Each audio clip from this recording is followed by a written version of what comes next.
ಸರ್ವಸ್ತುತಿಯು ಸರ್ವಲೋಕದ ಒಡೆಯನಿಗೆ ಮೀಸಲು. ಅತ್ಯಂತ ಆದರಣೀಯರಾದ ನನ್ನೆಲ್ಲ ಹಿರಿಯರೇ ಮತ್ತು ಪ್ರೀತಿಪಾತ್ರರಾದ ಕಿರಿಯರೇ, ನಾವು ಪ್ರವಾದಿ ಮೊಹಮ್ಮದ್ ಸಲ್ಲಲ್ಲಾಹು ಅಲೈಹಿ ವಸಲ್ಲಂ ಅವರ ಜೀವನ ಸಂದೇಶದ 4ನೇ ಸರಣಿಯಲ್ಲಿದ್ದೇವೆ.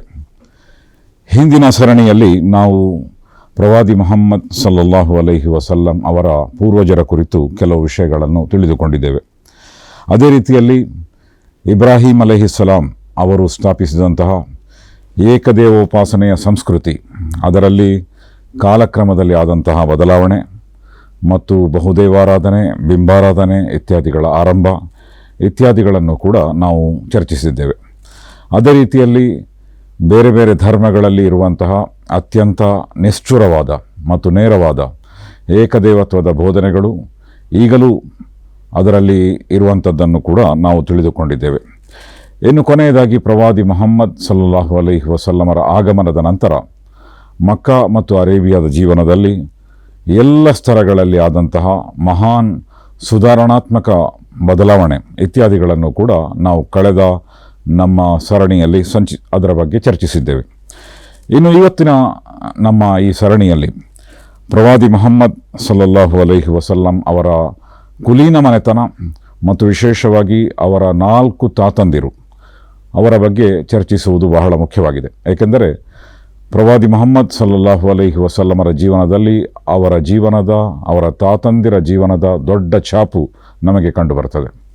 ಮತ್ತು ಅದೆಲ್ಲವೂ ಕೂಡ ಪ್ರವಾದಿ ಮೊಹಮ್ಮದ್ ಸಲ್ಲಲ್ಲಾಹು ಅಲೈಹಿ ವಸಲ್ಲಂ ಅವರ ಜೀವನ ಸಂದೇಶದ ಮತ್ತು ಜೀವನದ ಘಟನಾವಳಿಗಳ ಬಹಳ ಮುಖ್ಯವಾದಂತಹ ಭಾಗವಾಗಿದೆ. ಆದ್ದರಿಂದ ಅವರ 4 ತಾತಂದಿರ ಬಗ್ಗೆ ತಿಳಿದುಕೊಳ್ಳುವುದು ಬಹಳ ಮುಖ್ಯ.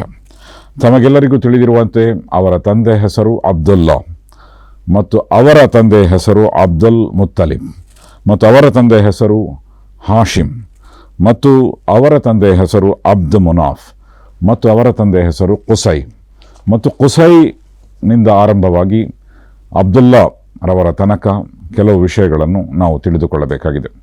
ಆದ್ದರಿಂದ ಅವರ 4ನೇ ತಾತ ಆದಂತಹ ಕುಸೈ ಅವರು ಕುರೈಶ್ ಮನೆತನವನ್ನು ಮಕ್ಕಾದಲ್ಲಿ ಒಂದುಗೂಡಿಸಿ ಅವರಿಗೆ ಒಂದು ದೊಡ್ಡ ನೇತೃತ್ವವನ್ನು ವಹಿಸುವಲ್ಲಿ ದೊಡ್ಡ ಪಾತ್ರವನ್ನು ವಹಿಸಿದ್ದಾರೆ.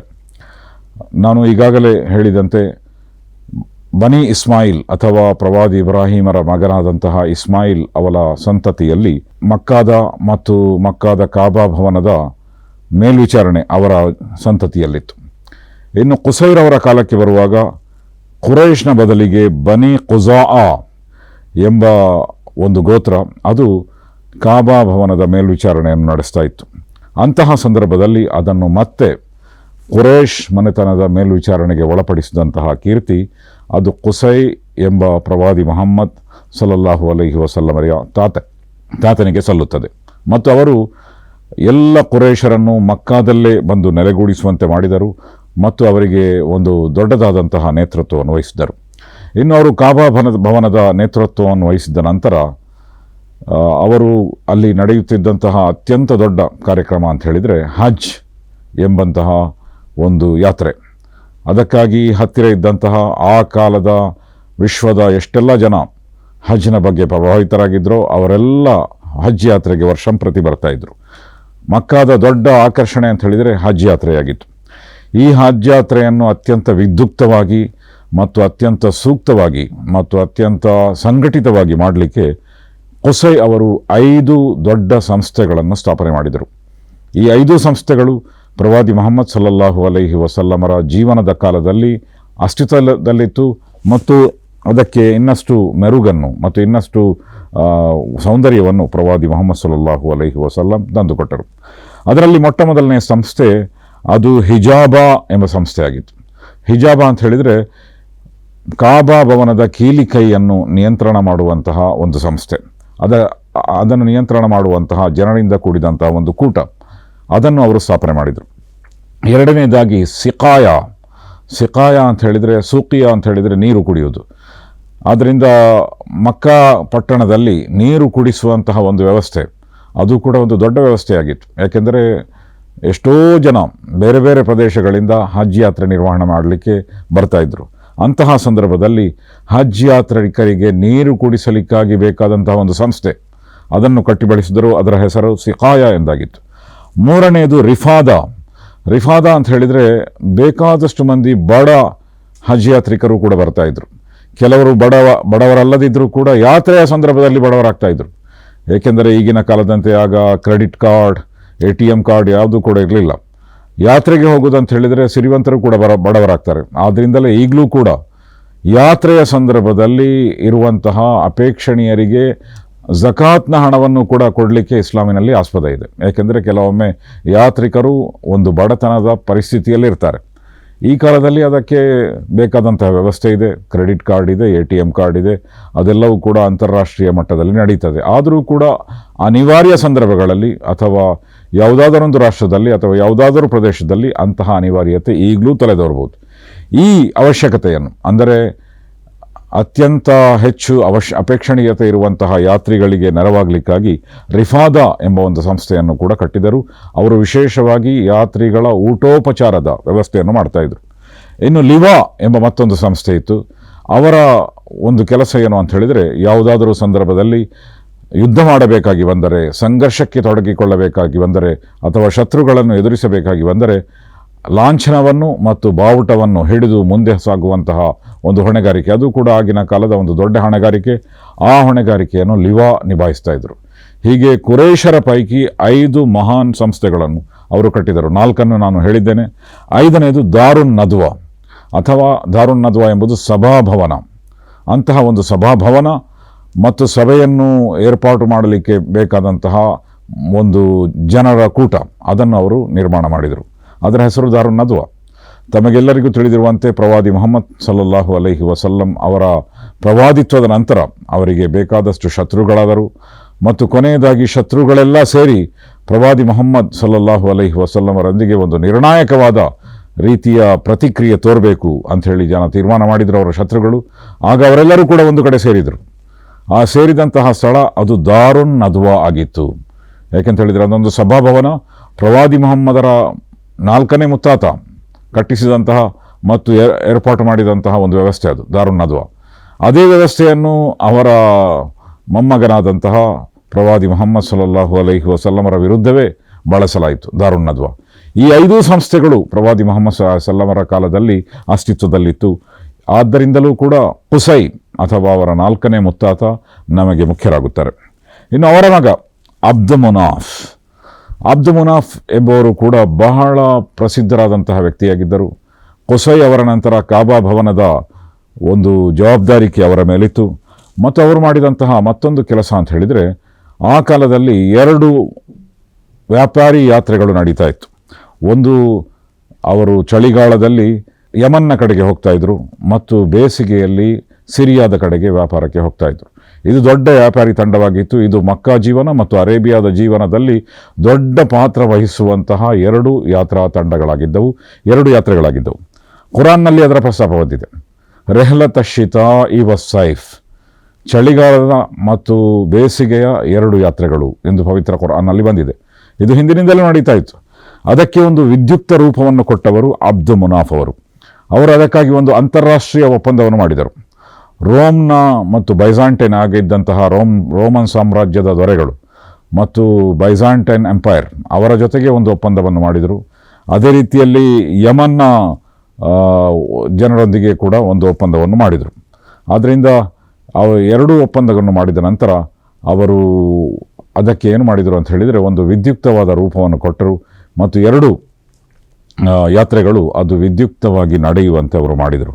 ಅಂತಹ ಸಂದರ್ಭದಲ್ಲಿ ಅದಕ್ಕೆ ಅವರು ಒಂದು ಹೆಸರನ್ನು ಕೂಡ ಕೊಟ್ಟರು. ಆ ಹೆಸರು ಏನಂತ ಹೇಳಿದರೆ ಈಲಾಫ್ ಅಂತ ಹೇಳಿದರೆ 2 ವ್ಯಾಪಾರಿ ತಂಡಗಳನ್ನು ಅತ್ಯಂತ ಸುಗಮವಾಗಿ ಸುರಕ್ಷಿತವಾಗಿ ಹೋಗಲು ವ್ಯವಸ್ಥೆ ಮಾಡುವಂತಹ ಒಂದು ಅಂತಾರಾಷ್ಟ್ರೀಯ ಒಪ್ಪಂದ. ಆ ಒಪ್ಪಂದವನ್ನೇ ಈಲಾಫ್ ಎಂದು ಕರೆಯುತ್ತಾರೆ. ಪವಿತ್ರ ಕುರ್ಆನ್ನ 106ನೇ ಅಧ್ಯಾಯವಾಗಿರುವಂತಹ ಕುರೈಶ್ ಎಂಬ ಅಧ್ಯಾಯದಲ್ಲಿ ಇದರ ಪ್ರಸ್ತಾಪ ಇದೆ. ಈಲಾಫಿ ಕುರೈಶ್ಗೆ ಸಂಬಂಧಿಸಿದಂತಹ ಈಲಾಫ್ನ ಪ್ರಸ್ತಾಪ ಇಲ್ಲಿ ಬಂದಿದೆ. ಈಲಾಫ್ಗಾಗಿ, ಕುರೈಶ್ಗೆ ಸಂಬಂಧಿಸಿದ ಈಲಾಫ್ ಅಥವಾ ಅಂತಾರಾಷ್ಟ್ರೀಯ ಒಪ್ಪಂದಕ್ಕಾಗಿ, ಈಲಾಫಿಹಿಮ್ ರೆಹ್ಲತ ಶಿತಾಇ ವಸ್ಸೈಫ್, ಮತ್ತು ಈ ಈಲಾಫ್ ಅಥವಾ ಈ ಅಂತಾರಾಷ್ಟ್ರೀಯ ಒಪ್ಪಂದ ಅದು ಬೇಸಿಗೆ ಮತ್ತು ಚಳಿಗಾಲದ ವ್ಯಾಪಾರಿ ಯಾತ್ರೆಗೆ ಸಂಬಂಧಿಸಿದ್ದಾಗಿದೆ. ಮತ್ತು ಅನಂತರ ಮುಂದುವರಿದು ಪವಿತ್ರ ಕುರ್ಆನ್ ಹೇಳುತ್ತದೆ, ಫಲ್ಯಅಬುದು ರಬ್ಬ ಹಾದಲ್ ಬೈತ್. ಆದ್ದರಿಂದ ನೀವು ಈ ಭವನದ ಪ್ರಭುವನ್ನೇ ನೀವು ಆರಾಧನೆ ಮಾಡಿರಿ. ಈ ಕಾರಣಕ್ಕೆ, ಯಾವ ಕಾರಣಕ್ಕಾಗಿ? ಆ ಭವನದ ಪ್ರಭು ನಿಮಗೆ 2 ಯಾತ್ರೆಗಳನ್ನು ಕೊಟ್ಟಿದ್ದಾನೆ. ಆ ಯಾತ್ರೆಯ ಅಡಿಯಲ್ಲಿ ಇಡೀ ಮಕ್ಕಾದ ಮತ್ತು ಅರೇಬಿಯಾದ ಜೀವನ ಸುಗಮವಾಗಿ ಸಾಗುತ್ತಿದೆ. ಮತ್ತು ಅದರ ವ್ಯವಸ್ಥೆಯನ್ನು ಅಬ್ದು ಮುನಾಫ್ ಮಾಡಿದ್ದರೂ ಕೂಡ ಅದು ಅಲ್ಲಾಹನ ಅನುಗ್ರಹದಿಂದ ಮಾಡಿದ್ದಾರೆ. ಅಲ್ಲಾಹನ ಅನುಗ್ರಹ, ದೇವನ ಅನುಗ್ರಹದಿಂದ ಈ ಯಾತ್ರೆಯ ಒಪ್ಪಂದ ನಡೆದಿರುವುದರಿಂದ ಸಾಮಾಜಿಕ ಜೀವನದಲ್ಲಿ ಸುರಕ್ಷೆ ಮತ್ತು ಸುಭದ್ರತೆ ಇದೆ.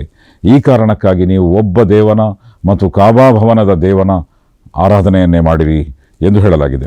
ಅಲ್ಲದಿ ಅತ್ಅಮಹುಂ ಮಿನ್ ಜೂಇನ್ ವ ಆಮನಹುಂ ಮಿನ್ ಖೌಫ್. ಅವನು ನಿಮಗೆ ಹಸಿವಿನಿಂದ ಮುಕ್ತಿ ಪಡೆಯಲಿಕ್ಕಾಗಿ ಆಹಾರದ ವ್ಯವಸ್ಥೆಯನ್ನು ಕೂಡ ಮಾಡಿದ್ದಾನೆ. ಅದೇ ರೀತಿಯಲ್ಲಿ ಎಲ್ಲ ಬಗೆಯ ಭಯಗಳಿಂದ ಮುಕ್ತವಾಗಿರುವಂತಹ ಒಂದು ಅವಕಾಶವನ್ನು ಕೂಡ ಅವನು ಕಲ್ಪಿಸಿದ್ದಾನೆ. ಅಂತಹ ಏಕದೇವನು ಎಂದು ಹೇಳಲಾಗಿದೆ. ಆದ್ದರಿಂದ ಈ ಈಲಾಫ್ ಅಥವಾ ಈ ಅಂತಾರಾಷ್ಟ್ರೀಯ ಒಪ್ಪಂದದ ಪ್ರಸ್ತಾಪ ಪವಿತ್ರ ಕುರ್ಆನ್ನಲ್ಲಿ ಬಂದಿದೆ. ಇದು ಪ್ರವಾದಿ ಮುಹಮ್ಮದ್ ಸಲ್ಲಲ್ಲಾಹು ಅಲೈಹಿ ವಸಲ್ಲಂ ಪ್ರವಾದಿಯಾಗಿ ಆಯ್ಕೆ ಮಾಡಲ್ಪಟ್ಟ ನಂತರ, ಪ್ರವಾದಿಯಾಗಿ ನೇಮಿಸಲ್ಪಟ್ಟ ನಂತರ ಅವರಿಗೆ ಕೊಡಲಾದಂತಹ ಸೂಕ್ತಗಳು. ಈ ಸೂಕ್ತದಲ್ಲಿ ಈಲಾಫ್ನ ಪ್ರಸ್ತಾಪ ಇದೆ, ಒಪ್ಪಂದದ ಪ್ರಸ್ತಾಪ ಇದೆ. ಮತ್ತು ಈ ಒಪ್ಪಂದ ಮಾಡಿದವರು ಪ್ರವಾದಿ ಮುಹಮ್ಮದ್ ಸಲ್ಲಲ್ಲಾಹು ಅಲೈಹಿ ವಸಲ್ಲಮರ ಮುತ್ತಾತ ಆಗಿದ್ದಂತಹ ಅಬ್ದು ಮುನಾಫ್ ಅವರು. ಇದರಿಂದಲೂ ಕೂಡ ಅವರ ಜೀವನಕ್ಕೆ ಅವರ ತಾತಂದಿರ ಸಂಬಂಧ ಎಷ್ಟು ಇದೆ ಎಂದು ನಮಗೆ ವ್ಯಕ್ತವಾಗ್ತದೆ. ಇನ್ನು 3ನೇ ತಾತ ಹಾಶಿಮ್ ಅವರು ಮಹಾನ್ ನಾಯಕರಾಗಿದ್ದರು. ಆದ್ದರಿಂದಲೇ ಪ್ರವಾದಿ ಮುಹಮ್ಮದರ ಕುಟುಂಬಕ್ಕೆ ಬನೂ ಹಾಶಿಮ್ ಅವರ ಕುಟುಂಬ ಎಂದೂ ಕೂಡ ಅವರ ಬಗ್ಗೆ ಹೇಳುವುದಿದೆ. ಅವರು ಪ್ರವಾದಿ ಮುಹಮ್ಮದ್ ಸಲ್ಲಲ್ಲಾಹು ಅಲೈಹಿ ವಸಲ್ಲಂ ಕೊನೆಯದಾಗಿ ಹೋಗಿ ನೆಲೆಸಿದಂತಹ ಮದೀನಾದ ಒಂದು ಮಹಿಳೆಯನ್ನು ವಿವಾಹವಾಗಿದ್ದರು. ಸಲ್ಮಾ ಬಿಂತ್ ಅಮರ್ ಎಂಬ ಯಸ್ರಿಬ್, ಆಗ ಮದೀನಾಕ್ಕೆ ಯಸ್ರಿಬ್ ಎಂಬ ಹೆಸರಿತ್ತು. ಯಸ್ರಿಬ್ ಬದಲಾಗಿ ಮದೀನಾ ಆದದ್ದು ಪ್ರವಾದಿ ಮುಹಮ್ಮದ್ ಸಲ್ಲಲ್ಲಾಹು ಅಲೈಹಿ ವಸಲ್ಲಮರ ಆಗಮನದ ನಂತರ. ಆದ್ದರಿಂದ ಯಸ್ರಿಬ್ ಎಂಬುದು ಆ ಪಟ್ಟಣದ ಹೆಸರು. ಅಲ್ಲಿನ ಒಂದು ಮಹಿಳೆಯನ್ನು ಅವರು ಮದುವೆಯಾಗಿದ್ದರು. ಈ ವಿವಾಹದ ನಂತರ, ಆಗಿನ ಕಾಲದಲ್ಲಿ ವಿವಾಹ ಅಂತ ಹೇಳಿದರೆ ಸಂಬಂಧಗಳನ್ನು ಬೆಸೆಯುವ ಮತ್ತು ಸಾಮಾಜಿಕ ಸಂಬಂಧವನ್ನು ಜೋಡಿಸುವಂತಹ ಒಂದು ದೊಡ್ಡ ಪ್ರಕ್ರಿಯೆ ಅದು. ಮಕ್ಕಾ ಮತ್ತು ಮದೀನಾದ ನಡುವೆ ಮಕ್ಕಾದ ಒಬ್ಬ ದೊಡ್ಡ ನೇತಾರ ಮತ್ತು ಕಾಬಾ ಭವನದ ಒಬ್ಬ ಜವಾಬ್ದಾರಿಕೆಯುಳ್ಳಂತಹ ಒಂದು ಮಹಾನ್ ನೇತಾರ ಹಾಶಿಮ್ ಅವರು ಮದುವೆಯಾದದ್ದು ಯಸ್ರಿಬ್ನ ಮಹಿಳೆಯನ್ನು. ಆದ್ದರಿಂದ ಯಸ್ರಿಬ್ ಅಥವಾ ಈಗಿನ ಕಾಲದ ಮದೀನಾ ಮತ್ತು ಮಕ್ಕಾದ ನಡುವೆ ಒಂದು ದೊಡ್ಡ ಸಂಬಂಧ ಏರ್ಪಟ್ಟಿತು. ಮತ್ತು ಹಾಶಿಮ್ರವರು ಅವರು ತಮ್ಮ ಪಾಲಿಗೆ ಆಗಲೇ ಇದ್ದಂತಹ ರಿಫಾದ ಎಂಬ ಸಂಸ್ಥೆಯ ಅವರು ಸದಸ್ಯರಾಗಿದ್ದರು. ರಿಫಾದ ಸಂಸ್ಥೆಯ ಉದ್ದೇಶ ಏನು? ಅವರು ಬಡಬಗ್ಗರಿಗೆ ಉಣಬಡಿಸುವುದು. ಆ ಕ್ಷೇತ್ರದಲ್ಲಿ ಹಾಶಿಮ್ ಅವರು ದೊಡ್ಡ ಒಂದು ಕೊಡುಗೆಯನ್ನು ನೀಡಿದರು. ಅವರ ಹೆಸರು ಕೂಡ ಆ ಕಾರಣದಿಂದಲೇ ಇದೆ. ಈ ಎಲ್ಲ ಹೆಸರುಗಳು ನೀವು ನೋಡುವುದಾದರೆ ಇದು ಅವರ ತಂದೆ ತಾಯಿಗಳು ಕೊಟ್ಟಂತಹ ಹೆಸರಲ್ಲ, ಬದಲಾಗಿ ಅವರ ಪ್ರಸಿದ್ಧ ಹೆಸರುಗಳು. ಯಾವುದಾದರೂ ಕಾರಣಕ್ಕಾಗಿ ಅವರು ಯಾವುದೋ ಹೆಸರಿನಿಂದ ಪ್ರಸಿದ್ಧರಾದರು. ಹಾಶಿಮ್ ಅವರ ಹೆಸರು ಯಾಕೆ ಬಂತು ಅಂತ ಹೇಳಿದರೆ, ಹಶ್ಮ್ ಅಂತ ಹೇಳಿದರೆ ರೊಟ್ಟಿಯನ್ನು ಪುಡಿ ಮಾಡುವುದು. ಮತ್ತು ರೊಟ್ಟಿಯನ್ನು ಪುಡಿ ಮಾಡಿ ಅದಕ್ಕೆ ಮಾಂಸವನ್ನು ಬೆರೆಸಿ ಅವರು ಬಡಬಗ್ಗರಾದಂತಹ ಮತ್ತು ಅಪೇಕ್ಷಣೀಯತೆ ಉಳ್ಳಂತಹ ಹಜ್ ಯಾತ್ರಿಗರಿಗೆ ಕೊಡುತ್ತಿದ್ದರು. ಅದಕ್ಕಾಗಿ ಅವರು ಬಹಳ ಪ್ರಸಿದ್ಧರಾಗಿದ್ದರು. ಆ ಕಾರಣದಿಂದಲೇ ಹಶ್ಮ್ ಎಂಬ ಪದದಿಂದ ಅವರ ಹೆಸರು ಬಂದಿದೆ. ಮತ್ತು ಹೆಸರಿನ ಅರ್ಥ ಅವರು ಬಡಬಗ್ಗರಾದಂತಹ ಹಜ್ ಯಾತ್ರಿಗಳಿಗೆ ಊಟೋಪಚಾರದ ವ್ಯವಸ್ಥೆ ಮಾಡುತ್ತಿದ್ದರು ಎಂಬುದಾಗಿದೆ. ಮತ್ತು ಈ ಔದಾರ್ಯಕ್ಕಾಗಿ ಅವರು ಬಹಳ ಪ್ರಸಿದ್ಧರಾಗಿದ್ದರು. ಮತ್ತು ಆ ಕಾರಣದಿಂದಲೇ ಪ್ರವಾದಿ ಮುಹಮ್ಮದ್ ಸಲ್ಲಲ್ಲಾಹು ಅಲೈಹಿ ವಸಲ್ಲಮರ ಕುಟುಂಬದ ಇನ್ನೊಂದು ಹೆಸರು ಕುರೈಶ್ ಅಲ್ಲದೆ ಮತ್ತೊಂದು ಹೆಸರು ಬನೂ ಹಾಶಿಮ್ ಅವರ ಮನೆತನ ಎಂಬುದು ಕೂಡ ಆಗಿತ್ತು. ಇನ್ನು ಅವರ 4ನೆಯ ತಾತ ಅಥವಾ ಪ್ರವಾದಿ ಮುಹಮ್ಮದ್ ಸಲ್ಲಲ್ಲಾಹು ಅಲೈಹಿ ವಸಲ್ಲಮರ ನೇರವಾದಂತಹ ತಾತ, ಅವರ ತಂದೆಯ ತಂದೆ ಅಬ್ದುಲ್ ಮುತ್ತಲಿಬ್ ಅವರ ಇತಿಹಾಸವೂ ಕೂಡ ಬಹಳ ಆಕರ್ಷಕವಾದಂತಹ ಇತಿಹಾಸವಾಗಿದೆ. ಅವರು ಮಾಡಿದಂತಹ ಒಂದು ದೊಡ್ಡ ಸಾಧನೆ ಅಂತ ಹೇಳಿದರೆ ಝಮ್ಝಮ್ ಬಾವಿ, ಅದನ್ನು ಮತ್ತೆ ಸುಗಮಗೊಳಿಸಿದರು. ಝಮ್ಝಮ್ ಅಂತ ಒಂದು ಬಾವಿ ಇರುವುದು ನಿಮಗೆ ಗೊತ್ತೇ ಇದೆ. ಮಕ್ಕಾಕ್ಕೆ ಹೋದಂತಹ ವ್ಯಕ್ತಿಗಳೆಲ್ಲರೂ ಕೂಡ ಝಮ್ಝಮ್ ನೀರನ್ನು ಈಗಲೂ ಕೂಡ ತರುತ್ತಾರೆ. ಅದು ಇಬ್ರಾಹಿಂ ಅಲೈಹಿಸ್ಸಲಾತು ವಸ್ಸಲಾಮರ ಕಾಲದಲ್ಲಿ ಪವಾಡ ಸದೃಶವಾಗಿ ಕೊಡಲ್ಪಟ್ಟಂತಹ ಒಂದು ನೀರು. ಇಬ್ರಾಹಿಂ ಅಲೈಹಿಸ್ಸಲಾಮರ ಪತ್ನಿ ಹಾಜಿರಾ ತಮ್ಮ ಪುತ್ರನಾದ ಇಸ್ಮಾಯಿಲ್ ಅಲೈಹಿಸ್ಸಲಾಮರ ಬಾಯಾರಿಕೆಯನ್ನು ನೀಗಿಸಲಿಕ್ಕಾಗಿ ಮತ್ತು ಹಸಿವನ್ನು ನೀಗಿಸಲಿಕ್ಕಾಗಿ ಆ ಕಡೆಯಿಂದ ಈ ಕಡೆಗೆ, ಸಫಾದಿಂದ ಮರುವಾ ಬೆಟ್ಟದ ಕಡೆಗೆ, ಮರುವಾ ಬೆಟ್ಟದಿಂದ ಸಫಾ ಬೆಟ್ಟದ ಕಡೆಗೆ ಓಡ್ತಾ ಇದ್ರು. ಮತ್ತು ಆ ಓಟವನ್ನು ಈಗಲೂ ಕೂಡ ಹಾಜಿಗಳು ಉಮ್ರಾದ ಸಂದರ್ಭದಲ್ಲಿ, ಹಜ್ನ ಸಂದರ್ಭದಲ್ಲಿ ಮಾಡ್ತಾರೆ. ಆ ಸಂದರ್ಭದಲ್ಲಿ ಒಂದು ಕಡೆಯಿಂದ ನೀರು ಪುಟಿಯಿತು. ಆ ನೀರೇ ಝಮ್ಝಮ್ ನೀರು. 4000 ವರ್ಷಗಳ ಹಿಂದೆ ಸಂಭವಿಸಿದಂತಹ ಘಟನೆ ಅದು. ಅನಂತರ ಇತಿಹಾಸದ ಭಾಗವಾಗಿ ಆ ಝಮ್ಝಮ್ ನೀರಿನ ಬಾವಿ ಮುಚ್ಚಲ್ಪಟ್ಟಿತು. ಅದು ಮತ್ತೆ ತೆರೆದದ್ದು ಅಬ್ದುಲ್ ಮುತ್ತಲಿಬ್ ಅವರ ಕಾಲದಲ್ಲಿ. ಅಲ್ಲಾಹನು ಅಬ್ದುಲ್ ಮುತ್ತಲಿಬ್ ಅವರಿಗೆ ದಿವ್ಯ ಪ್ರೇರಣೆಯನ್ನು ಕೊಟ್ಟನು. ಈ ಎಲ್ಲ ವ್ಯಕ್ತಿಗಳು, ಅವರ ಮುತ್ತಾತಂದಿರು ಕಾಬಾ ಭವನದ ಜವಾಬ್ದಾರರಾದ್ದರಿಂದ ಮತ್ತು ಕಾಬಾ ಭವನ ಅದು ಅಲ್ಲಾಹನ ಭವನವಾದ್ದರಿಂದ ಅವರೆಲ್ಲರಿಗೂ ಕೂಡ ಅಲ್ಲಾಹರು ಬೇರೆ ಬೇರೆ ರೀತಿಯ ಅನುಗ್ರಹಗಳನ್ನು ಕೊಟ್ಟನು. ಆ ಕಾರಣದಿಂದಲೇ ನೀವು ನೋಡ್ತೀರಿ, ಅಬ್ದು ಮುನಾಫ್ ಅವರು ಮಾಡಿದಂತಹ ಒಪ್ಪಂದ, ಈಲಾಫ್ ಅಥವಾ ವ್ಯಾಪಾರಿ ಒಪ್ಪಂದ, ಅದು ಅಲ್ಲಾಹನ ಅನುಗ್ರಹದಿಂದ ಮಾಡಲ್ಪಟ್ಟಂತಹ ಒಪ್ಪಂದ ಮತ್ತು ಆ ಒಪ್ಪಂದದಿಂದಾಗಿ ನಿಮಗೆ ಬೇಕಾದಷ್ಟು ಪ್ರಯೋಜನ ಆಯಿತು ಎಂದು ಅಲ್ಲಾಹನು ಹೇಳ್ತಾನೆ. ಅದೇ ರೀತಿಯಲ್ಲಿ ಅಬ್ದುಲ್ ಮುತ್ತಲಿಬ್ ಅವರಿಗೂ ಕೂಡ ಅಲ್ಲಾಹನು ಅನುಗ್ರಹ ನೀಡಿದನು. ಅವರಿಗೆ ಒಂದು ಕನಸಿನ ಮೂಲಕ ಇಂತಹ ಜಾಗದಲ್ಲಿ ಝಮ್ಝಮ್ ಬಾವಿ ಇದೆ, ಅದನ್ನು ನೀವು ಮತ್ತೆ ತೆರೆಯಿರಿ ಎಂಬಂತಹ ಒಂದು ಉಪದೇಶವನ್ನು ಕೊಟ್ಟನು. ಅವರು ಆರಂಭದಲ್ಲಿ ಇದು ಕನಸು ಎಂದು ಭಾವಿಸಿ ಅದರ ಬಗ್ಗೆ ಒಂದು ಅಸಡ್ಡೆಯನ್ನು ತೋರಿದರು. ಆದರೆ ಮತ್ತೆ ಮತ್ತೆ ಆ ಕನಸನ್ನು ಅವರು ಕಂಡರು. ಕೊನೆಗೆ ಈ ಕನಸಿನಲ್ಲಿ ಏನಾದರೂ ದಿವ್ಯ ಪ್ರೇರಣೆ ಇರಬಹುದು ಅಂತ ಹೇಳಿ ಅಲ್ಲಿ ಹೋಗಿ ಅಗೆಯುವಂತಹ ವ್ಯವಸ್ಥೆಯನ್ನು ಮಾಡಿದರು. ಮತ್ತು ಆ ಸಂದರ್ಭದಲ್ಲಿ ಝಮ್ಝಮ್ ಬಾವಿ ಅಲ್ಲಿಂದ ಹೊರಬಂತು ಮತ್ತು ಅನಂತರ ಮತ್ತೊಮ್ಮೆ ಝಮ್ಝಮ್ ಬಾವಿಯನ್ನು ನಿರ್ಮಾಣ ಮಾಡಲಾಯಿತು. ಒಂದು ಬಾವಿ, ನೀರು ದೊರೆಯುವಂತಹ ಬಾವಿಯ ನಿರ್ಮಾಣ ಅಂತ ಹೇಳಿದರೆ ಅದೊಂದು ದೊಡ್ಡ ಸಾಧನೆಯಾಗಿತ್ತು. ಆ ಕಾರಣದಿಂದ ಅಬ್ದುಲ್ ಮುತ್ತಲಿಬ್ ಅವರು ಬಹಳ ಜನಜನಿತರಾದರು. ಮತ್ತು ಈಗಲೂ ಕೂಡ ಝಮ್ಝಮ್ ಬಾವಿ ಎಂಬುದು ಒಂದು ಪವಾಡ ಅಂತ ಹೇಳಿದರೆ ತಪ್ಪಾಗೋದಿಲ್ಲ. ಯಾಕೆಂತ ಹೇಳಿದರೆ ಮಕ್ಕಾ ಪಟ್ಟಣ ಅದು ಅತ್ಯಂತ ನೀರಿಲ್ಲದಂತಹ, ಅತ್ಯಂತ ತೀವ್ರವಾದ ಉಷ್ಣಾಂಶ ಇರುವಂತಹ, ಒಂದು ಬರಡು ಭೂಮಿಯೇ ಹರಡಿರುವಂತಹ, ಕಲ್ಲುಗಳಿಂದ ಆವೃತವಾದಂತಹ, ಎಲ್ಲ ಕಡೆಗಳಲ್ಲಿಯೂ ಬಂಡೆಗಳೇ ಕಾಣುವಂತಹ ಒಂದು ನಗರವಾಗಿದೆ. ಅಂತಹ ನಗರದಲ್ಲಿ ಬಂಡೆಗಳ ಮಧ್ಯದಿಂದ ಮತ್ತು ತೀರಾ ಒಂದು ಬರಡು ಭೂಮಿಯ ರೂಪದಲ್ಲಿರುವಂತಹ ಪ್ರದೇಶದಿಂದ ಒಂದು ನೀರಿನ ಬಾವಿ ಕಂಡುಬರುವುದು ಮತ್ತು ನೀರಿನ ಬಾವಿ ಅಲ್ಲಿಂದ ನೀರಿನ ಉಗಮವಾಗುವುದು. ಮತ್ತು ಆ ನೀರನ್ನು ಈಗಲೂ ಕೂಡ ಹಜ್ನ ಸಂದರ್ಭದಲ್ಲಿ ಪ್ರತಿನಿತ್ಯ ಲಕ್ಷಾಂತರ ಮಂದಿ ಅದರ ನೀರು ಸೇವನೆ ಮಾಡ್ತಾರೆ. ಮತ್ತು ಎಲ್ಲ ಸಂದರ್ಭದಲ್ಲಿಯೂ ಕೂಡ ಅಲ್ಲಿ ಲಕ್ಷಾಂತರ ಮಂದಿ ಇರ್ತಾರೆ. ಅವರೆಲ್ಲರೂ ಕೂಡ ಅದೇ ನೀರನ್ನು ಸೇವನೆ ಮಾಡ್ತಾರೆ. ಮಾತ್ರ ಅಲ್ಲ, ತನಗೆ ಮನ ಬಂದಷ್ಟು ನೀರನ್ನು ಅಲ್ಲಿಂದ ಕೊಂಡು ಹೋಗ್ತಾರೆ ಕೂಡ ವಿಶ್ವದ ಬೇರೆ ಬೇರೆ ಭಾಗಗಳಿಗೆ. ಆದ್ದರಿಂದ ಅಂತಹ ಒಂದು ಪ್ರದೇಶದಲ್ಲಿ, ಬಂಡೆಗಳ ರಾಶಿ ಇರುವಂತಹ ಆ ಪ್ರದೇಶದಲ್ಲಿ ಅಂತಹ ಒಂದು ಬೇಕಾದಷ್ಟು, ಎಷ್ಟು ತೆಗೆದರೂ ಮುಗಿಯದಷ್ಟು ಅತ್ಯಂತ ಶುದ್ಧವಾದ ಮತ್ತು ಅದೆಂದೂ ಕೂಡ ಹಾಳಾಗದಂತಹ ಒಂದು ನೀರು ಅದು. ಆ ಝಮ್ಝಮ್ ನೀರನ್ನು ಇಟ್ಟರೆ ಈಗಲೂ ಕೂಡ ಅದು ಎಷ್ಟು ವರ್ಷ ಕಳೆದರೂ ಕೂಡ ಹಾಳಾಗೋದಿಲ್ಲ. ಅದರ ಇಡುವಂತಹ ಸಾಧನ, ಕಂಟೈನರ್ ಅದು ಸರಿಯಾಗಿದ್ದರೆ ಆ ನೀರು ಯಾವತ್ತೂ ಕೂಡ ಹಾಳಾಗೋದಿಲ್ಲ. ಅಂತಹ ಶುದ್ಧವಾದ, ನಿಷ್ಕಲ್ಮಶವಾದ ನೀರು ಸರಾಗವಾಗಿ ಲಭ್ಯವಿರುವುದು ಅದು ಕೂಡ ಒಂದು ಪವಾಡವೇ ಆಗಿದೆ. ಆದ್ದರಿಂದ ಅದನ್ನು ಮತ್ತೊಮ್ಮೆ ಜನರಿಗೆ ದೊರೆಯುವಂತೆ ಮಾಡಿದಂತಹ ಒಂದು ಕೀರ್ತಿ ಅಬ್ದುಲ್ ಮುತ್ತಲಿಬರವರಿಗೆ ದೊರೆಯುತ್ತದೆ. ಮತ್ತು ಅದು ಕೂಡ ದೇವನ ಒಂದು ದೊಡ್ಡ ಅನುಗ್ರಹವಾಗಿದೆ. ಮತ್ತು ಅವರ ಕಾಲದಲ್ಲಿ ನಡೆದಂತಹ ಮತ್ತೊಂದು ಅತ್ಯಂತ ಪ್ರಮುಖವಾದಂತಹ ಘಟನೆ ಯಾವುದು ಅಂತ ಹೇಳಿದರೆ, ಅದು ಅಬ್ರಹ ಆನೆಯವರ ಸೇನೆಯೊಂದಿಗೆ ಬಂದಾಗ, ಆ ಆನೆಯ ಸೇನೆಯೊಂದಿಗೆ ಬಂದಾಗ ಅದರ ನಿರ್ಣಾಮ ಅದು ಅಬ್ದುಲ್ ಮುತ್ತಲಿಬ್ ಅವರ ಕಾಲದಲ್ಲಿ ನಡೆಯುವಂಥದ್ದು. ಅಬ್ದುಲ್ ಮುತ್ತಲಿಬ್ ಅವರ ಕಾಲದಲ್ಲಿ ಜನರು ಬಹಳ ಹೇರಳ ಪ್ರಮಾಣದಲ್ಲಿ ಹಜ್ಗೆ ಬರ್ತಾಯಿದ್ರು. ಆ ಸಂದರ್ಭದಲ್ಲಿ ಯಮನ್ನಲ್ಲಿ ಒಬ್ಬ ಕ್ರೈಸ್ತ ದೊರೆ ಆಳ್ವಿಕೆ ನಡೆಸ್ತಾ ಇದ್ದ ಮತ್ತು ಕ್ರೈಸ್ತ ಗವರ್ನರ್ನ ಹೆಸರು ಅಬ್ರಹ ಎಂದಾಗಿತ್ತು. ಅಬ್ರಹ ಭಾವಿಸಿದ್ದ, ಯಾಕೆ ಮಕ್ಕಾಕ್ಕೆ ಹೋಗಬೇಕು ಜನ, ಯಾಕೆ ಯಮನ್ನಲ್ಲೇ ಒಂದು ದೊಡ್ಡ ಭವನ ನಿರ್ಮಾಣ ಮಾಡಿ ಯಾತ್ರೆಗೆ ಯಾಕೆ ಯಮನ್ಗೆ ಜನ ಬರಬಾರದು ಎಂಬ ಕಾರಣಕ್ಕಾಗಿ ಅವನು ಯಮನ್ನಲ್ಲಿ ಒಂದು ದೊಡ್ಡ ಭವನವನ್ನು ನಿರ್ಮಾಣ ಮಾಡಿದ. ಮಾತ್ರ ಅಲ್ಲ, ಇನ್ನು ನಿರ್ಮಾಣ ಮಾಡಿದರೆ ಸಾಕಾಗುವುದಿಲ್ಲ, ಕಾಬಾ ಭವನದ ನಿರ್ಣಾಮ ಆಗಬೇಕು ಎಂಬ ಕಾರಣಕ್ಕಾಗಿ ಅವನು ದೊಡ್ಡ ಸೇನೆಯೊಂದಿಗೆ ಮಕ್ಕಾದ ಕಡೆಗೆ ಧಾವಿಸಿದ. ಆ ಸೇನೆಯಲ್ಲಿ ಅನೇಕ ಆನೆಗಳಿದ್ದವು. ಆ ಕಾರಣದಿಂದಲೇ ಅದನ್ನು ಆನೆಗಳ ಸೇನೆ ಎಂದು ಕರೆಯಲಾಯಿತು. ಮತ್ತು ಅವನು ಮಕ್ಕಾದ ಕಡೆಗೆ ಹೋದನು.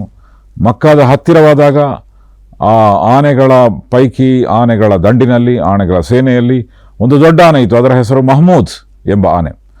ಆ ಮಹಮೂದ್ ಎಂಬ ಆನೆ ಒಂದು ಪ್ರದೇಶಕ್ಕೆ ತಲುಪಿದ ನಂತರ ಮತ್ತೆ ಮುಂದುವರಿಯಲಿಲ್ಲ, ಅಲ್ಲೇ ನಿಂತಿತ್ತು. ಅದನ್ನು ಬೇರೆ ಬೇರೆ ಕಡೆಗೆ ದಿಕ್ಕಿಗೆ ತಿರುಗಿಸಿ ಅವರು ಅದನ್ನು ಓಡಿಸಲಿಕ್ಕೆ ಪ್ರಯತ್ನ ಮಾಡಿದರು. ಬೇರೆ ಕಡೆಗಳಿಗೆ ಅದು ಮುಂದೆ ಸಾಗ್ತಾ ಇತ್ತು. ಆದರೆ ಕಾಬಾದ ದಿಕ್ಕಿಗೆ ಮುಂದೆ ಹೋಗಲಿಕ್ಕೆ ಅದಕ್ಕೆ ಹೇಳಿದರೆ ಅದು ಯಾವತ್ತೂ ಮುಂದೆ ಸಾಗ್ತಾ ಇರಲಿಲ್ಲ. ಆದ್ದರಿಂದಲೇ ಈ ಘಟನೆಯನ್ನು ಪ್ರವಾದಿ ಮುಹಮ್ಮದ್ ಸಲ್ಲಲ್ಲಾಹು ಅಲೈಹಿ ವಸಲ್ಲಂ ತಮ್ಮ ಜೀವನದಲ್ಲಿ ನೆನಪಿಸ್ತಾರೆ. ಅವರು ಮಕ್ಕಾದ ಕಡೆಗೆ ಮದೀನಾದಿಂದ ಹುದೈಬಿಯಾ ಎಂಬ ಒಂದು ಪ್ರದೇಶಕ್ಕೆ ಹೋಗಿದ್ದರು.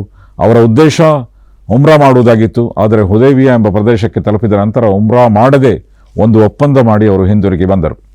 ಆ ಸಂದರ್ಭದಲ್ಲಿಯೂ ಕೂಡ ಅವರ ಒಂಟೆ ಹುದೈಬಿಯಾಕ್ಕಿಂತ ಮುಂದೆ ಹೋಗ್ತಾ ಇರಲಿಲ್ಲ.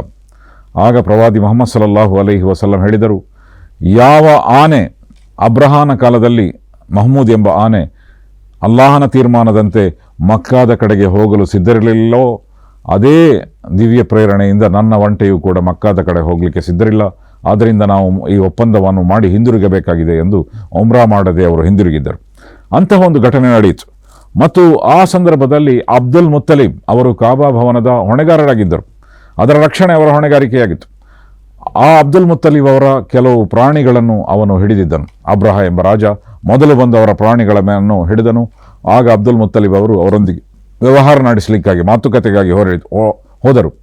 ಮತ್ತು ಅವನು ಹಿಡಿದುಕೊಂಡಿದ್ದಂತಹ ತನ್ನ ಎಲ್ಲ ಪ್ರಾಣಿಗಳನ್ನು ಬಿಡಿಸಿದರು ಮತ್ತು ಹೇಳಿದರು, ಈ ಭವನದ ರಕ್ಷಣೆ ಅದರ ಬಗ್ಗೆ ನಾನು ಮಾತಾಡಲಿಕ್ಕೆ ಹೋಗುವುದಿಲ್ಲ. ಏಕೆಂತ ಹೇಳಿದರೆ ಅದು ಅಲ್ಲಾಹನ ಭವನ, ಅದರ ರಕ್ಷಣೆ ಅಲ್ಲಾಹನಿಗೆ ಬಿಟ್ಟದ್ದು, ದೇವನಿಗೆ ಬಿಟ್ಟದ್ದು. ಆನಂತರ ದೇವರಲ್ಲಿ ಅದೇ ಪ್ರಾರ್ಥನೆಯನ್ನು ಮಾಡಿದರು, ಈ ಭವನದ ರಕ್ಷಣೆ ಮಾಡಲಿಕ್ಕೆ ನಮಗೆ ಸಾಧ್ಯ ಇಲ್ಲ. ಯಾಕೆಂತ ಹೇಳಿದರೆ ಈ ಬಂದಂತಹ ಸೇನೆ, ಅದರಲ್ಲಿ ಅನೇಕ ಆನೆಗಳಿವೆ, ದೊಡ್ಡ ಸೇನೆ ಇದೆ, ಮತ್ತು ಅಂತಹ ಒಂದು ಸೇನೆ ನಮ್ಮ ಬಳಿ ಇಲ್ಲ. ಆದ್ದರಿಂದ ಅದರ ನಿಯಂತ್ರಣ ನಿನಗೆ ಬಿಟ್ಟದ್ದು.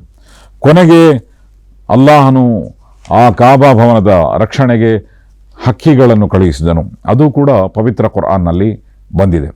ಪವಿತ್ರ ಕುರ್ಆನ್ನ ಒಂದು ಅಧ್ಯಾಯ ಅಲ್ ಫೀಲ್ ಎಂಬ ಅಧ್ಯಾಯ, ಅದು 105ನೇ ಅಧ್ಯಾಯ. ಅದರಲ್ಲಿ ಅದರ ಬಗ್ಗೆ ಪ್ರಸ್ತಾಪ ಇದೆ. ಅಲಂ ತರ ಕೈಫ ಫಾಲ ರಬ್ಬುಕ ಬಿ ಅಸ್ಹಾಬಿಲ್ ಫೀಲ್, ನಾವು ಆನೆಯವರೊಂದಿಗೆ ಯಾವ ರೀತಿ ವ್ಯವಹಾರ ಮಾಡಿದೆವು ಎಂದು ನೀವು ನೋಡುವುದಿಲ್ಲವೇ? ಅಲಂ ಯಜ್ಅಲ್ ಕೈದಹುಂ ಫೀ ತದಲೀಲ್, ಮತ್ತು ನಾವು ಅವರ ಎಲ್ಲ ಯೋಜನೆಗಳನ್ನು ಮೇಲುಗೊಳಿಸಿದ್ದನ್ನು ನೀವು ನೋಡುವುದಿಲ್ಲವೇ? ವಾರ್ಸಲ ಅಲೈಹಿಂ ತೊಯ್ರನ್ ಅಬಾಬೀಲ್, ಮತ್ತು ನಾವು ಅವರಿಗೆ ಅನೇಕ ಅಬಾಬೀಲ್ ಎಂಬ ಹಕ್ಕಿಗಳನ್ನು ಕಳುಹಿಸಿಕೊಟ್ಟೆವು. ತರ್ಮೀಹಿಂ ಬಿ ಹಿಜಾರತಿನ್ ಮಿನ್ ಸಿಜ್ಜೀಲ್, ಮತ್ತು ಅವೆ ಮಣ್ಣಿನ ಗಾರೆಯಿಂದ ಮಾಡಿದಂತಹ ಒಂದು ಕಲ್ಲುಗಳನ್ನು ಅವರು ಅದನ್ನು ಎಸೆದರು. ಫಜಾಲಹಂ ಕಾಸ್ಫಿನ್ ಮಾಕೂಲ್, ಮತ್ತು ಅವರೆಲ್ಲರೂ ಕೂಡ ತಿಂದು ಬಿಟ್ಟ ತ್ಯಾಜ್ಯದಂತೆ ಆಗಿಬಿಟ್ಟರು ಎಂದು ಪವಿತ್ರ ಕುರ್ಆನ್ ಹೇಳುತ್ತದೆ. ಈ ಘಟನೆಯಲ್ಲಿಯೂ ಕೂಡ ಆಗ ಸಂಭವಿಸಿದಂತಹ ಒಂದು ದೊಡ್ಡ ಘಟನೆ ಅದೇನಂತ ಹೇಳಿದರೆ ಆನೆಗಳ ಸೇನೆ, ಅದರ ನಿರ್ಣಾಮ ಆಗಿತ್ತು. ಇದು ಮಕ್ಕಾದಲ್ಲಿ ಸಂಭವಿಸಿದಂತಹ ಒಂದು ದೊಡ್ಡ ಘಟನೆಯಾಗಿತ್ತು. ಆ ಘಟನೆ ಎಷ್ಟು ಜನಜನಿತವಾಗಿತ್ತು ಅಂತ ಹೇಳಿದರೆ ಆ ವರ್ಷಕ್ಕೆ ಆಮುಲ್ ಫೀಲ್ ಎಂದು ಕರೆಯುತ್ತಿದ್ದರು. ಮತ್ತು ಈ ಘಟನೆ ಇನ್ನೊಂದು ವಿಶೇಷ ಅಂತ ಹೇಳಿದರೆ ಆ ಘಟನೆ ನಡೆಯುವಂತಹ ಸಂದರ್ಭದಲ್ಲಿ ಮಕ್ಕಾದಲ್ಲಿ, ಅದರಲ್ಲಿಯೂ ಕೂಡ ಕಾಬಾ ಭವನದ ಹತ್ತಿರದಲ್ಲಿ ಇದ್ದಂತಹ ಇನ್ನೊಂದು ಅತ್ಯಂತ ಅನರ್ಘ್ಯವಾದಂತಹ ವ್ಯಕ್ತಿತ್ವ ಅಂತ ಹೇಳಿದರೆ ಆಮಿನಾ, ಪ್ರವಾದಿ ಮುಹಮ್ಮದ್ ಸಲ್ಲಲ್ಲಾಹು ಅಲೈಹಿ ವಸಲ್ಲಂ ಅವರ ಮಾತೆ. ಆಕೆ ತುಂಬು ಗರ್ಭಿಣಿಯಾಗಿದ್ದರು ಮತ್ತು ಅದೇ ಭಾಗದಲ್ಲಿದ್ದರು. ಈಗಲೂ ಕೂಡ ಕಾಬಾದ ಹತ್ತಿರ ಮಕ್ಕಾದಲ್ಲಿ ಪ್ರವಾದಿ ಮುಹಮ್ಮದ್ ಸಲ್ಲಲ್ಲಾಹು ಅಲೈಹಿ ವಸಲ್ಲಂ ಅವರು ಹುಟ್ಟಿದಂತಹ ಒಂದು ಮನೆ ಇದೆ. ಅದನ್ನು ಈಗ ಲೈಬ್ರರಿ ಮಾಡಲಾಗಿದೆ. ಆ ಮನೆಯಲ್ಲೇ ಆಮಿನಾರವರು ಇದ್ದರು ಎಂದು ಹೇಳಲಾಗುತ್ತದೆ. ಆ ಮನೆಯಲ್ಲಿ ಆಮಿನಾರವರು ಕೂಡ ಇದ್ದರು. ಆದ್ದರಿಂದ ಅಲ್ಲಾಹನು ಈ ಆನೆಗಳ ಸೇನೆಯನ್ನು ನಿರ್ಣಾಮ ಮಾಡುವ ಮೂಲಕ ಕಾಬಾದ ರಕ್ಷಣೆಯನ್ನು ಮಾಡಿದನು. ಮತ್ತು ಅಲ್ಲಿದ್ದಂತಹ ಆಮಿನಾರವರ ಯಾವ ಪ್ರವಾದಿಯ ಮಾತೆ ಅಲ್ಲಿದ್ದರೋ ಅವರ ರಕ್ಷಣೆಯನ್ನು ಮಾಡಿದನು. ಆ ಮೂಲಕ ಹುಟ್ಟಲಿರುವಂತಹ ಪ್ರವಾದಿಯ ರಕ್ಷಣೆಯನ್ನು ಕೂಡ ಮಾಡಿದನು. ಇನ್ನು ಇದು ಕೂಡ ಅಬ್ದುಲ್ ಮುತ್ತಲಿಬ್ರವರ ಕಾಲದಲ್ಲಿ ಸಂಭವಿಸಿದಂತಹ ಒಂದು ದೊಡ್ಡ ಘಟನೆ. ಆ ಕಾರಣಕ್ಕಾಗಿಯೂ ಕೂಡ ಅಬ್ದುಲ್ ಮುತ್ತಲಿಬ್ರವರು ಬಹಳ ಜನಜನಿತರಾಗಿದ್ದರು.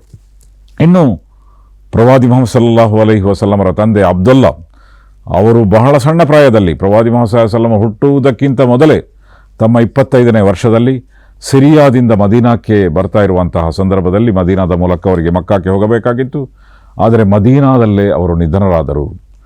ಹೀಗೆ ಮದೀನಾದ ಸಂಪರ್ಕ ನೋಡಿ ಅವರ ಹಿರಿಯರಿಗೆ ಅಬ್ದುಲ್ ಮುತ್ತಲಿಬ್ ಅವರ ಹಾಶಿಮ್ ಅವರ ಪತ್ನಿಯೂ ಕೂಡ ಮದೀನಾದವರಾಗಿದ್ದರು. ಅದೇ ರೀತಿಯಲ್ಲಿ ಪ್ರವಾದಿ ಮುಹಮ್ಮದ್ ಸಲ್ಲಲ್ಲಾಹು ಅಲೈಹಿ ವಸಲ್ಲಂ ಅವರ ತಂದೆ ಅಬ್ದುಲ್ಲಾ ಅವರು ಕೂಡ ನಿಧನರಾದದ್ದು ಮದೀನಾದಲ್ಲಿ. ಕೊನೆಗೆ ಪ್ರವಾದಿ ಮುಹಮ್ಮದ್ ಸಲ್ಲಲ್ಲಾಹು ಅಲೈಹಿ ವಸಲ್ಲಂ ಅವರು ಹೋಗಿ ನೆಲೆಸಿದ್ದು ಮದೀನಾದಲ್ಲಿ ಮತ್ತು ನಿಧನರಾದದ್ದು ಅಲ್ಲಿ. ಹೀಗೆ ಮದೀನಾದೊಂದಿಗೆ ಅಥವಾ ಆಗಿನ ಕಾಲದ ಯಸ್ರಿಬ್ನೊಂದಿಗೆ ಅಲ್ಲಾಹನು ಮೊದಲೇ ಸಂಬಂಧವನ್ನು ಜೋಡಿಸಿದ್ದನು. ಹೀಗೆ ಅಬ್ದುಲ್ ಮುತ್ತಲಿಬ್ರವರು ಅವರು ಪ್ರವಾದಿ ಮುಹಮ್ಮದ್ ಸಲ್ಲಲ್ಲಾಹು ಅಲೈಹಿ ವಸಲ್ಲಂ ಅವರ ಪೋಷಕರೂ ಆದರು. ಏಕೆಂದರೆ ಅವರ ತಂದೆ ಅಬ್ದುಲ್ಲಾ ನಿಧನರಾದಾಗ ಆಗ ಮತ್ತು ಅವರಿಗೆ ಯಾರೂ ಕೂಡ ಪೋಷಕರಿರಲಿಲ್ಲ. ಆಗ ಪೋಷಕರಿದ್ದದ್ದು ಅವರ ತಾತ ಆದಂತಹ ಅಬ್ದುಲ್ ಮುತ್ತಲಿಬ್. ಮತ್ತು ಪ್ರವಾದಿ ಮುಹಮ್ಮದ್ ಸಲ್ಲಲ್ಲಾಹು ಅಲೈಹಿ ವಸಲ್ಲಂ 8 ವರ್ಷ ತಲುಪುವವರೆಗೆ ಅವರ ಪೋಷಣೆಯನ್ನು ಅಬ್ದುಲ್ ಮುತ್ತಲಿಬ್ ಅವರು ಮಾಡಿದರು. ಮತ್ತು ಅನಂತರ ಬರುವಂಥದ್ದು ಅಬ್ದುಲ್ಲಾ ಅವರ ತಂದೆ 25ನೇ ವರ್ಷದಲ್ಲಿ ನಿಧನರಾದ್ದರಿಂದ ಅವರ ಬಗ್ಗೆ ನಮಗೆ ಹೆಚ್ಚಿನ ವಿವರಗಳು ದೊರೆಯುವುದಿಲ್ಲ, ಅವರಿಗೆ ನಾಯಕತ್ವದ ಸ್ಥಾನ ಲಭ್ಯವಾಗುವುದಿಲ್ಲ. ಆದರೆ ಅಬ್ದುಲ್ ಮುತ್ತಲಿಬರವರಿಗೆ ಅನೇಕ ಪುತ್ರರಿದ್ದರು. ಅಂತಹ ಪುತ್ರರ ಪೈಕಿ ಅವರು ಒಮ್ಮೆ ಒಂದು ನಿರ್ಧಾರ ಮಾಡಿದರು. ಅದೇನಂತ ಹೇಳಿದರೆ, ಒಂದು ಪುತ್ರನನ್ನು ದೇವನಿಗೆ ಬಲಿ ಅರ್ಪಿಸ್ತೇನೆ. ಆಗ ಅವರಿಗೆ ಅದಕ್ಕಾಗಿ ಲಾಟ್ರಿ ತೆಗೆಯಬೇಕಾಗಿತ್ತು, ಯಾವ ಪುತ್ರನ ಹೆಸರು ಬರ್ತದೆ ಅಂತೇಳಿ. ಆಗ ಬಂದದ್ದು ಅಬ್ದುಲ್ಲಾನ ಹೆಸರು. ಅಬ್ದುಲ್ಲಾ ಅಂತ ಹೇಳಿದರೆ ಪ್ರವಾದಿ ಮುಹಮ್ಮದ್ ಸಲ್ಲಲ್ಲಾಹು ಅಲೈಹಿ ವಸಲ್ಲಂ ಅವರ ತಂದೆ. ಕೊನೆಗೆ ಅದಕ್ಕೆ ಬಹಳ ವಿರೋಧ ವ್ಯಕ್ತವಾಯಿತು. ಅವರನ್ನು ಬಲಿ ಅರ್ಪಿಸಲಿಲ್ಲ, ಅದರ ಬದಲಾಗಿ 100 ಒಂಟೆಗಳನ್ನು ಅವರು ಕೊಟ್ಟರು. 100 ಒಂಟೆಗಳನ್ನು ಅವರು ಅದರ ಬಲಿ ಅರ್ಪಿಸಿದರು ಮತ್ತು ಆ ಮೂಲಕ ಒಂದು ಹೊಸ ಉದಾಹರಣೆಯನ್ನು ಅವರು ಸ್ಥಾಪಿಸಿದರು. ಈಗಲೂ ಕೂಡ ಅದನ್ನು ಇಸ್ಲಾಮಿ ಶರೀಯತ್ನಲ್ಲಿ ಬಳಸಲಾಗುತ್ತಿದೆ. ಅದು ಹೇಗೆ ಅಂತ ಹೇಳಿದರೆ, ಯಾರಿಗಾದರೂ ರಕ್ತದ ಒಂದು ಪರಿಹಾರ ನೀಡಬೇಕಾದರೆ, ಈಗ ಅದೆಲ್ಲರೂ ಕೂಡ ಜನಿತನಿತವಾಗಿರುವಂಥ ಒಂದು ವಿಷಯ. ಈಗ ಯಮನ್ನಲ್ಲಿ ಒಬ್ಬ ಭಾರತೀಯ ಮಹಿಳೆ, ಆಕೆಗೆ ರಕ್ತ ಪರಿಹಾರದ ಬಗ್ಗೆ ಕೊಡುವ ಬಗ್ಗೆ ಬಹಳ ಚರ್ಚೆ ಆಗ್ತಾ ಇದೆ. ಆ ಸಂದರ್ಭದಲ್ಲಿ ಇಸ್ಲಾಮಿನಲ್ಲಿರುವಂತಹ ರಕ್ತ ಪರಿಹಾರ ಎಷ್ಟು ಅಂತ ಹೇಳಿದರೆ, ಅದರ ಮೊತ್ತ ಸಾಮಾನ್ಯವಾಗಿ 100 ಒಂಟೆಯಷ್ಟಾಗಿರಬೇಕು. ಈ 100 ಒಂಟೆಯನ್ನು ಕೊಟ್ಟು ಒಂದು ಪ್ರಾಣವನ್ನು ರಕ್ಷಿಸಿದಂತಹ ಚರಿತ್ರೆ ಅದು ಅಬ್ದುಲ್ ಮುತ್ತಲಿಬ್ ಅವರ ಚರಿತ್ರೆ. ಅದು ಪ್ರವಾದಿ ಮುಹಮ್ಮದರ ಮುತ್ತಾತ ಮಾಡಿದಂಥ ಒಂದು ಚರಿತ್ರೆ. ಅವರ ಮಗನಾದಂತಹ ಅಬ್ದುಲ್ಲಾ ಅಥವಾ ಪ್ರವಾದಿ ಮುಹಮ್ಮದ್ ಸಲ್ಲಲ್ಲಾಹು ಅಲೈಹಿ ವಸಲ್ಲಂ ಅವರ ತಂದೆಯಾದಂತಹ ಅಬ್ದುಲ್ಲಾ ಅವರ ಜೀವನದ ರಕ್ಷಣೆಗಾಗಿ ಅವರು 100 ಒಂಟೆಗಳನ್ನು ಕೊಟ್ಟರು. ಆದ್ದರಿಂದ ಆ ಉದಾಹರಣೆಯನ್ನು ಇಸ್ಲಾಮಿ ಶರೀಯತ್ನಲ್ಲಿ ಅಳವಡಿಸಲಾಗಿದೆ. ಆದ್ದರಿಂದ ಆ ಮೊತ್ತದ ಅಂದಾಜು, ರಕ್ತದ ಪರಿಹಾರದ ಮೊತ್ತದ ಅಂದಾಜು 100 ಒಂಟೆಗಳು ಎಂದು ಹೇಳಲಾಗಿದೆ. ಹೀಗೆ ಪ್ರವಾದಿ ಮುಹಮ್ಮದ್ ಸಲ್ಲಲ್ಲಾಹು ಅಲೈಹಿ ವಸಲ್ಲಂ ಅವರ ಈ ಎಲ್ಲ ಅಜ್ಜಂದಿರು, ಕುಸೈ, ಅಬ್ದು ಮುನಾಫ್ ಮತ್ತು ಹಾಶಿಮ್ ಹಾಗೂ ಅಬ್ದುಲ್ ಮುತ್ತಲಿಬ್, ಈ 4 ಅಜ್ಜಂದಿರು ಮತ್ತು ತಾತಂದಿರು ಎಂದು ಹೇಳುವಂತಹ ವ್ಯಕ್ತಿತ್ವಗಳು ಅವರು ಪ್ರವಾದಿ ಮುಹಮ್ಮದ್ ಸಲ್ಲಲ್ಲಾಹು ಅಲೈಹಿ ವಸಲ್ಲಂ ಅವರ ಜೀವನದಲ್ಲಿ ದೊಡ್ಡ ಪಾತ್ರ ವಹಿಸಿದವು. ಮತ್ತು ಅವರ ಜೀವನದ ಪಾತ್ರ ಮತ್ತು ಅವರು ಸ್ಥಾಪಿಸಿದಂತಹ ಸಂಸ್ಥೆಗಳು ಇದೆಲ್ಲವೂ ಕೂಡ ಮುಂದೆ ಪ್ರವಾದಿ ಮುಹಮ್ಮದ್ ಸಲ್ಲಲ್ಲಾಹು ಅಲೈಹಿ ವಸಲ್ಲಮರ ನಿಜ ಜೀವನದಲ್ಲಿ ಅವರ ಚರಿತ್ರೆಯ ಭಾಗವಾದವು. ಆದ್ದರಿಂದ ಈ ಬಗ್ಗೆ ನಾವು ತಿಳಿದುಕೊಳ್ಳುವುದು ಕೂಡ ಬಹಳ ಮುಖ್ಯವಾಗಿದೆ. ಇನ್ನು ಮುಂದಿನ ಸರಣಿಯಲ್ಲಿ ಪ್ರವಾದಿ ಮುಹಮ್ಮದ್ ಸಲ್ಲಲ್ಲಾಹು ಅಲೈಹಿ ವಸಲ್ಲಮರ ಜೀವನದ ಇನ್ನಷ್ಟು ಸ್ತರಗಳನ್ನು ನಾವು ತಿಳಿಯೋಣ. ಮತ್ತೆ ಸಿಗೋಣ. ವಾಖಿರು ದಾವಾನಾ ಅನಿಲ್ ಹಮ್ದುಲಿಲ್ಲಾಹಿ ರಬ್ಬಿಲ್ ಆಲಮೀನ್.